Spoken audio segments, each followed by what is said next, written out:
Hey everyone, welcome to the channel. My name is Ash and I'm here with a sort of early preview review of the Journey of Piggy on Steam. Now, this is going to be released in Q1 2025, so it's a long way off.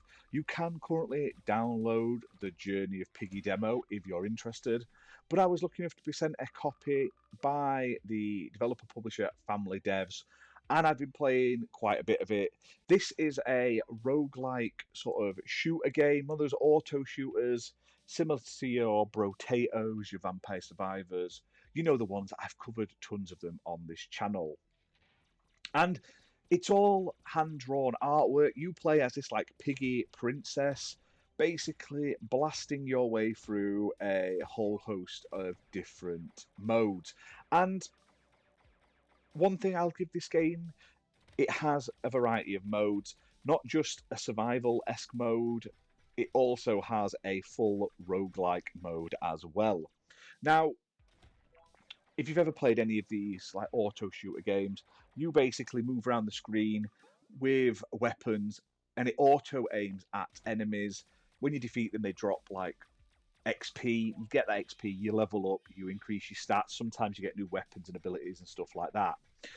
And they're games that you can play for like half an hour, 10 minutes, 2 hours, and they're really fun. They're some of my favourite games at the moment. I've been playing so many. They're like my bread and butter in terms of like genre to enjoy.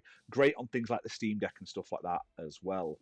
Now, like I said, there is a demo, so play that to get your own sort of feel of the game. The fact that it's so far away, take this as my like early review. I'll probably go back to it once it's fully released. Like, I didn't have any problems with the game. I didn't have any bugs or any issues when I was playing it. My only complaint about the game is you have one weapon. Now, you can unlock more weapons as you play through the game. Like, you finish one mode on one difficulty, you get like the next weapon. So you start off with like a machine gun, you then get a shotgun, etc., etc. But when you're in the levels playing them, you only have that one gun. Now, you can increase your stats and abilities and stuff like that. And you have like a card system for actual abilities. So you can pick 3 cards. You start with only 3, but you'll eventually unlock more and more. And you can sort of customize your deck. And they're your sort of usable abilities that regenerate over time. And you can use them again and again. But the lack of picking up weapons while you're playing, so you're always stuck with the same weapon over and over, especially on levels that are like half an hour long, does get a little repetitive. Now, the enemies are quite cute. I'd like to see more of them, obviously.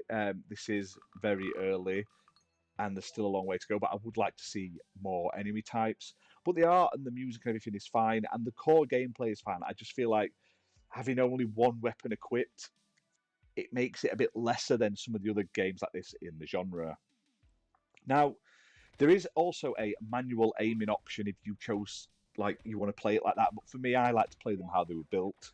Um, there's also apparently world rankings, and you can play this with a keyboard and mouse or with Xbox and PlayStation controllers. Now, there's a survivors mode. You have to basically survive for 30 minutes. Loads and loads of enemies keep coming, mini bosses, and then the final boss at the end you have to defeat. There's an infinite mode, which is survive as long as you can until you die. Every 10 minutes a boss will appear, but you've got to just keep going like that.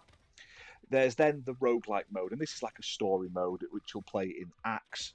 You'll pick which level you want to start with from like 2 or 3, and then it's like a branching path, and you can pick sort of at points which way you want to go. So there's different types of levels. Some are easier, some are harder. Some are shops, some will just be rest points where they'll give you your health back. Some are like treasure, and you'll get bonuses and stuff like that. And you'll basically work your way through them until you get to a boss fight at the end of that act, and then move on to the next act. But they do get progressively more difficult, having to kill more enemies to completely level. And it is in a much smaller environment, these roguelike ones. You basically got to defeat all the enemies. There's also sometimes a side quest to do as well, maybe kill a certain amount of enemies or collect a certain amount of XP gems and stuff like that in a certain period. Once you've done all that, you'll get a key and you can move on to the next level. Now, it's not bad. I like that style of gameplay. I do like the ability to upgrade your permanent abilities with the gems and stuff you've collected from playing, which is nice. It does make you more and more powerful for future runs. And I like the ability to change your cards up as well, so you can maybe mix and match your favorite types. I also like that there are different weapons, but I feel like it'd be nice to have more than just three unique abilities and one weapon while playing such long runs. Maybe they can add that in the future. But the core gameplay itself is really, really, really good. I had a lot of fun playing this one. I wasn't expecting it to blow me away this early, especially if it's not coming out till, like I say, next year. But Family Devs have done a great job, and it's a really fun roguelike. So make sure you add it to your Steam wish lists and give the demo a try. But other than that, guys, thanks for watching. Hit that like button, hit subscribe, and I'll see you soon for more gaming content. Bye for now.